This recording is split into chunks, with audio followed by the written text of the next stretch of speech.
우리 예수님께서 길을 가시는데 한 맹인을 보게 됩니다.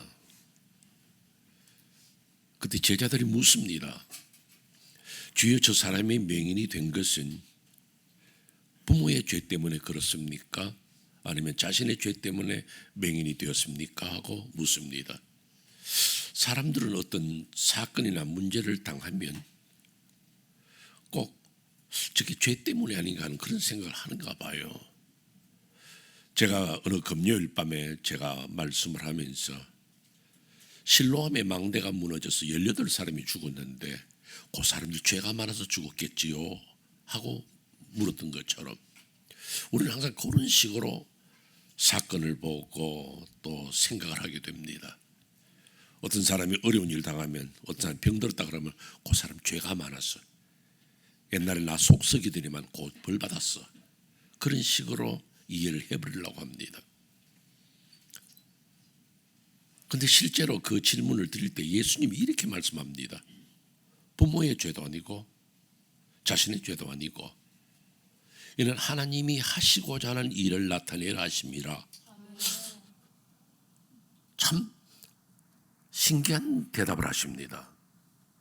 하나님이 뭘 하시려고 저 맹인을 이 땅에 내려보내셨고 오늘 예수님을 만나게 하시고 이 사람의 눈을 뜨게 하시는가? 참 신기해요. 하나님이 하시고자 하는 일이 뭔데? 제가 오늘 이 본문을 여러분들에게 두 가지로 말씀을 드리려고 그러는데요. 제가 제일 먼저 말씀드리고 싶은 것이 눈을 뜬 맹인에 대해서 말씀을 먼저 드리죠. 제가 왜 이 하나님이 하시고자 하는 일, 맹인의 눈 뜬 것, 이걸 가만히 보면요, 참 신기해요. 여러분은 신기할는지 안 할지 몰라도 나는 참 신기해요. 왜냐하면 우리 주님이 능력이 많으시잖아요. 맹인을 봤습니다. 불쌍해요. 야, 눈 떠. 그러면 눈 떠집니다. 그렇잖아요. 금방 그 자리에서 눈을 뜨게 할 수 있는데 예수님이 두 가지의 방법을 쓰세요. 하나는 뭐냐면 침을 뱉어서 진흙을 이겨 눈에 발라가지고는 실로암에 가서 씻으라 그럽니다. 그 자리에서 안 하고 베드로야, 너 물 한 그릇 가져와. 그럼 물에다가 이렇게 타서 발라도 되는데 왜 그렇게 복잡하게 하시느냐는 거죠. 여러분은 신기하게 안 보셨어요? 나는 이게 참 이상해요. 왜 그렇게 하셨을까? 회당장 야이로에 따른 죽은 자를 금방 그 자리에서 살립니다. 나사렛 무덤 와서 나사렛 나오라 그러긴 나옵니다. 그럼 야, 눈 떠. 그러면 눈 떠질 건데 여기에다가 진흙을 발라가지고 가서 씻어라. 복잡해요. 제가 오늘 이것을 여러분들에게 말씀을 드리면서 저는 두 가지를 생각했습니다. 왜 예수님께서 이 진흙을 발라서 실로암에 가게 하셨느냐?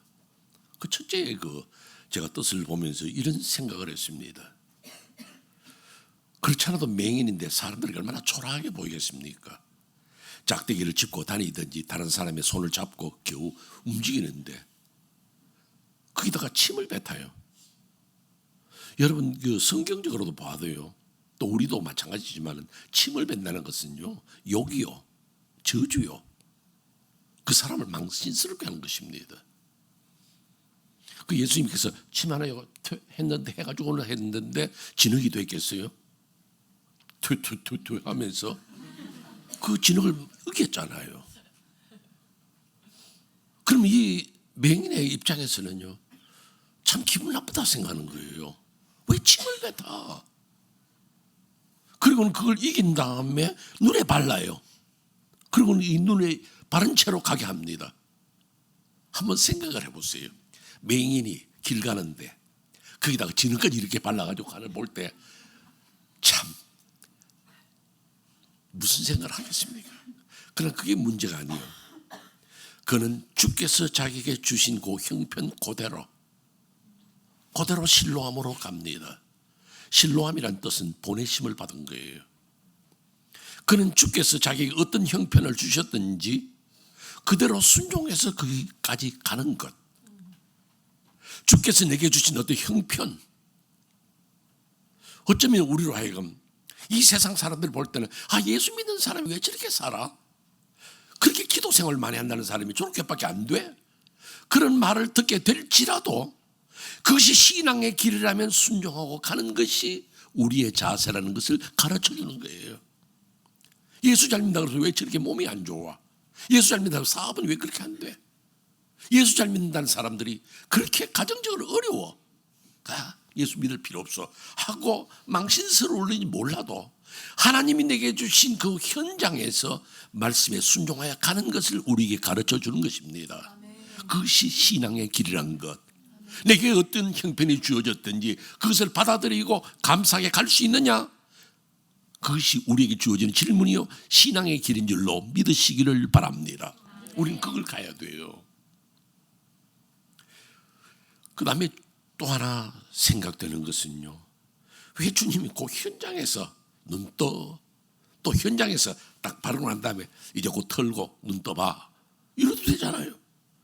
그런데 물론 예루살렘 성 아니지만은 실로암과는 거리가 있어요. 거기까지 가게 하셨습니다.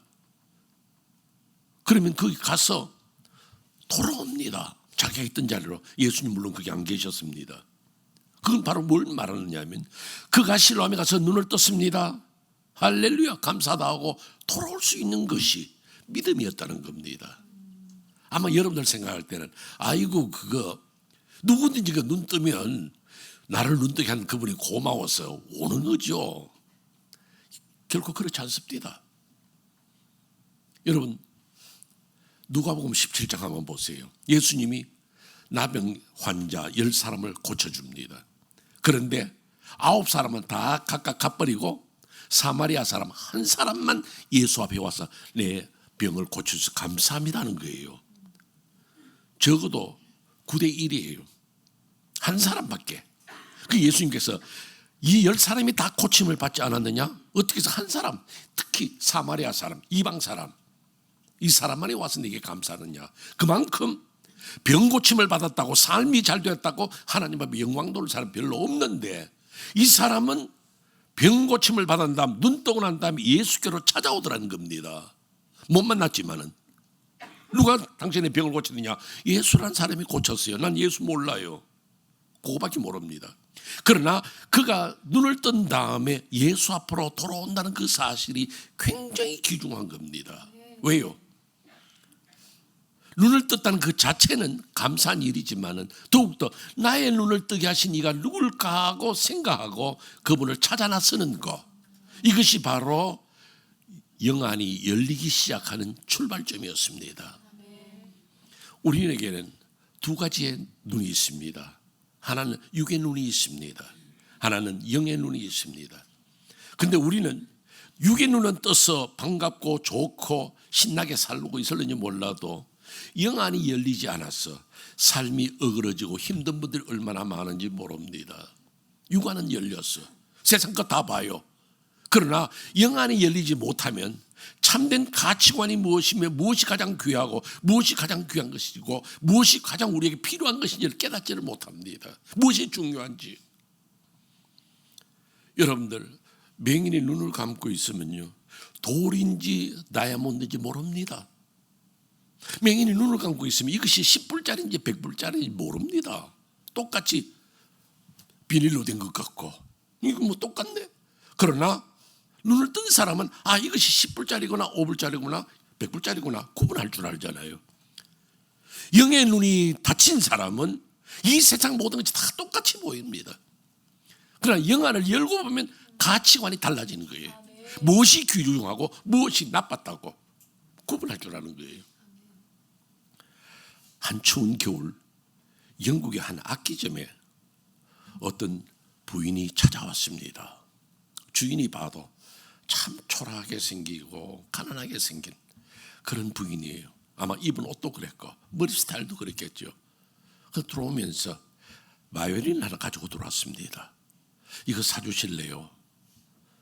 보니까 뭐 참 막 멋지게 생기고 참 음악가같이 생긴 사람이 바이올린 내놓으면 이게 뭔가 싶어 들여다보겠는데, 그냥 가난한 사람이 어디서 하나 주스 가지고 자기 국을 하는 것보다 싶어서 그냥 바이올린을 보지도 않고 그냥 불쌍해서 그냥 금고에서 돈 5불 꺼내서 주었어. 이거 가지고 사세요, 뭐라도 잡수세요 하고 주었어요. 그 이 여자가 바이올린도 그냥 제쳐놓고 그냥 돈 5불 들고 달랑 뛰어나가는 거예요. 그래서 뭐 어떻게 합니까? 일단 바이올린을 보니까요, 바이올린에 글이 새겨져 있습니다. 안토니오 스트라바디 1704, 그 유명한 스트라디바리우스 가문에서 만든 바이올린이에요. 그게 그때 시가로 얼마냐면 10만 불짜리예요. 10만 불짜리 바이올린을 가지고 있습니다. 가치를 모르니까 5불에 반가워서 그걸 내팽개치고 달라는 거예요. 오늘 우리도 어쩌면 육의 눈은 뜨고 있지만은 영안을 열지 못했기 때문에 무엇이 가장 귀하고 무엇이 가장 참 하나님 앞에서 쓰임받을 수 있는 귀한 존재인가를 깨닫지 못하고, 눈에 보이는 이 5불만 귀해서, 눈에 보이는 10불만 귀해서, 눈에 보이는 나의 직장만을 귀하게 생각해서 내 신앙을 버리고 사는 사람은 없는가 하는 그 말입니다. 참된 가치관에 있느냐, 영안이 열릴 때 아는 겁니다. 그러면서 여러분들에게 말씀드리는 것, 그가 실로암까지 갔을 때 그거로 끝난 것이 아니라 돌아올 줄 아느냐. 영안이 열려져서 나를 눈뜨게 한 이가 누구냐 하고 그분을 찾아올 수 있는 그것이 바로 믿음이었다는 거죠. 오늘 우리 영안을 열어야 됩니다. 내가 은혜 받고 난 다음에 이제는 나와 함께 계시고 나에게 역사하시는 그분을 찾아 나서는 그 믿음, 그 자세, 그것이 너무 귀한 거예요. 그런데 오늘 우리는 내가 어떤 문제만 딱 풀리면 주님 잊어버립니다. 은혜가 좀 잘 되는 것 같으면 그때부터는 또 신앙생활, 기도생활 잊어버립니다. 그러나 저는 아까 여러분들이 부른 찬송, 주께서 여기 계시니, 그것이 영안이 열린 사람이 보는 거예요. 주께서 여기 계시니. 영안이 닫혀 있으면요, 주님 아무데도 안 계십니다. 안 보여요. 그러나 영안이 열린 사람은 요새를 바라볼 때, 반석을 바라볼 때 여기 계시는구나, 여기 계시는구나 아는 거예요. 내가 병들어 누워있을 때도 내 침상머리 옆에 앉아 계시는 주님을 기억하며, 주님 내가 지금 힘듭니다, 도와주세요. 왜? 영안을 열어보니까 주님 옆에 앉아 계셔. 삶이 어렵고 힘들어서 빈 가게에 혼자 앉아가지고 손님도 오고 초라할 때 주님 이게 뭡니까 할 때도 내 옆자리에 앉아 계시는 그 주님, 야 너도 힘들지 나도 힘들다, 주님 그렇게 위로하시고 용기 주지 않겠어요? 그러니까 내 삶의 옆자리에 계시면 나를 위로하시고 역사하시는 주님, 그분을 우리가 볼 수 있느냐, 그분을 찾아 나서야 되는 거예요. 그분은 육신의 눈이 뜨여졌습니다. 나를 눈뜨게 한 이가 누구냐? 예수라는 사람, 아직까지 어리러리한 거예요. 예수라는 사람, 그분이 나의 눈을 고쳤어. 그럼 그분은 과연 어떤 분인가? 나중에 결론적인 말씀을 드립니다만 그가 뭐라고 말합니까? 주여 내가 믿나이다. 주를 받아들이는 거예요. 왜? 만났기 때문에. 근데 오늘 여러분들의 가슴 속에는 언제나 주님을 만나고자 원하는 마음, 주님을 모시고자 원하는 마음, 주님이 나의 삶 속에 역사하는 그 손길을 바라보는 그 마음, 그것이 믿음이고 그것이 영안이 열린 사람의 자세이고, 우리는 그렇게 살아야 합니다. 내 곁에 계신 주님 얼마나 위대하고 감사하냐, 너무나도 고맙다는 거죠. 영국에 한 청년이 있었습니다. 참 가난한 집안이었어요. 아버지가 중풍병으로 누워서 그때부터 가정을 책임을 져야 했습니다. 어머니가 가정을 살린다 하지만 도무지 방법이 없어. 그래서 이 아들이 16살 때쯤 미국으로 건너왔습니다. 비자도 없이 건너다가 표도 없이 밀항선을 타듯이 탔다가 걸렸습니다. 근데 빌었습니다. 내가 지금 이렇게 가정이 어려운데 내가 꼭 미국에 가서 좀 살고 우리 가정을 세우고 싶습니다. 그러니까 그 선장이 감동을 했어. 그래서 그냥 태워서 미국으로 들여왔습니다. 미국에 와서 한 2, 3년 지냈는데 그의 나이 18살이 되었습니다. 그 18살이 됐는데 자기가 이제 성인이 됐잖아요. 그때는 성인식을 어떻게 했는지 모르는데 18살 돼서 성인식이 되고 난다. 그 동네에 아주 이름난 어른을 찾아갔습니다. 어르신, 제가 이제 18살 성인이 됐습니다.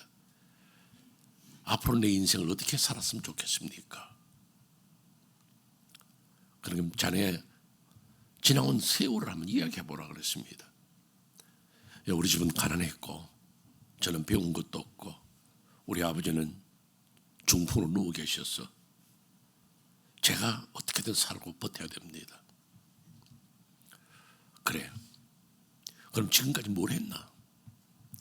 저는 공부도 그렇게 못하고 배운 게 없습니다. 근데 제 아버지가 저한테 가르쳐준 기술이 있습니다. 그게 뭐냐면 양초 만드는 거하고 치약 만드는 거, 그걸 제가 배웠죠. 그럼 그걸 계속해라.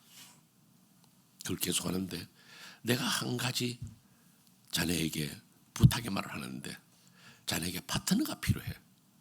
그럼 혹시 파트너 뭐 돈 있는 사람인가 싶어서 누군데요? 그러니까 하나님을 자네의 파트너로 삼아. 그래서 사업을 하면서 언제나 파트너에게도 몫을 드려야지. 그 파트너에게 꼭 몫을 드려. 그게 11조였습니다. 알겠습니다. 그리고서 그 청년이 양초 장사, 치약 장사를 했습니다. 11조를 떼면 오른쪽 주머니에는 항상 11조를 넣어두고 10분의 9는 자기 왼쪽 주머니에 넣고 그렇게 살았습니다. 그 큰 기업을 이루었습니다. 그 사람이 누구냐면 바로 윌리엄 콜게이트예요. 콜게이트가 한때는요 삼성보다도 더 큰 재벌로 나섰습니다. 하나님을 파트너로.